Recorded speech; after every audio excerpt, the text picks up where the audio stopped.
আমার কাছে আমার ভালোবাসার মানুষটা পৃথিবীর সব থেকে বেশি সুন্দর, তার থেকেও আরো বেশি সুন্দর লাগে যখন সে বউ সাজে। হ্যালো এভরিওয়ান, কি অবস্থা সকলের? আশা করি সবাই ভালো আছেন, আর আমরাও আজকে অনেক ভালো আছি। সুমাইয়াকে নিয়ে যাচ্ছি পার্লারে এবং তাকে আজকে বউ সাজে দেখবো। আজকে ভাবছিলাম যে আসবো না, তারপরও দেখলাম যে সাইফান মোটামুটি একটু সুস্থ আছে, এই কারণেই সাইফানকে নিয়ে আজকে বের হলাম। অনেকক্ষণ জার্নি করার পর আর অনেক জ্যাম পার করে আমরা চলে আসি সোজা সাজ বিউটি পার্লারে। এই পার্লারটা হলো শিখাপুর পার্লার, যেটা আপনারা কম বেশি অনেকেই জানেন। আজকে আমরা এই প্রথম শিখাপুর পার্লারে আসলাম, আর আজকেই দেখবো যে শিখাপু সুমাইয়াকে কিভাবে বউ সাজায়। আজকে আমাদের কপালটাই খারাপ, আজকে বাসা থেকে কার মুখ দেখে যেন বের হয়েছিলাম। আসার পথে এত পরিমাণ জ্যামের মধ্যে আমরা পড়ছি যে জ্যামের মধ্যেই আমাদের 2 থেকে 3 ঘন্টা চলে গেছে। এই জন্য আমরা এখানে আসতে আসতে অনেক লেট হয়ে যায়। আইসাই দেখি যে শিখাপু আমাদের জন্য অনেকক্ষণ ধরে অপেক্ষা করতেছে। সত্যি কথা বলতে বাস্তবে একটা মানুষের সাথে না মিশলে বলা যায় না সে কেমন। যদিও বা শিখাপুর সাথে আমাদের আগে থেকে পরিচয় না এবং ওনার সাথে আজকেই আমাদের প্রথম পরিচয়, তারপরে যে এই অল্প সময়ে উনি আমাদের এত কাছের করে নিবে এটা আসলেই অবিশ্বাস্য।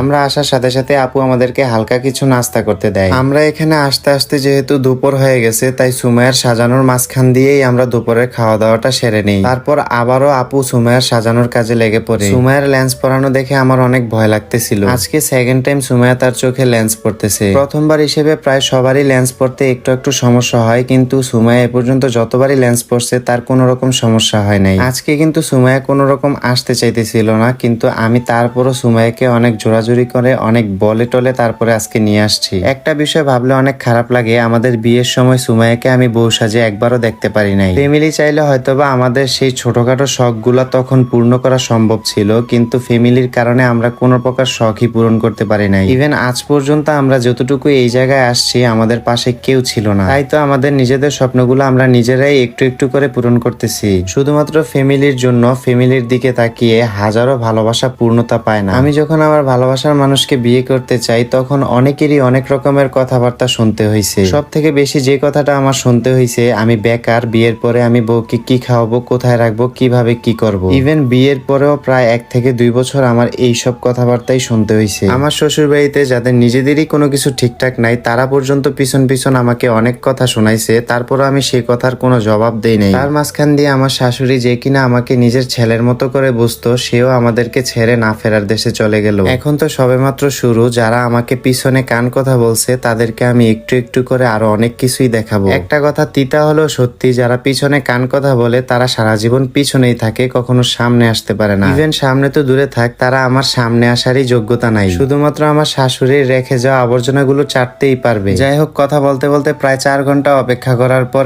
এই হলো সুমাইয়ার ফাইনাল লুক, যেটা দেখার জন্য 4টা ঘন্টা আমি অনেক কষ্ট করে ধৈর্য ধরে বসেছিলাম। সিরিয়াসলি গাইজ, এটা মানতেই হবে যে শিখাপুর হাতে জাদু আছে। এখন মনে হচ্ছে যে এত কষ্ট করে এত জার্নি করে এখানে আসাটা আমাদের সার্থক হলো। আমি বুঝি না ঘরে সুন্দরী বউ থাকতে কিভাবে অন্য মেয়ের দিকে নজর যায়। আবার দেখি বউকে ডিভোর্স দিয়ে বউয়ের বান্ধবীকে বিয়ে করে। কতটা নির্লজ্জ হলে এটা সম্ভব? তো গাইজ, আমার কাছে তো সুমাইয়াকে অনেক বেশি সুন্দর লাগতেছে। আপনাদের কার কাছে কেমন লাগতেছে অবশ্যই কমেন্টে জানাবেন। আজ এই পর্যন্তই, সবাই ভালো থাকেন, সুস্থ থাকেন, আল্লাহ হাফেজ।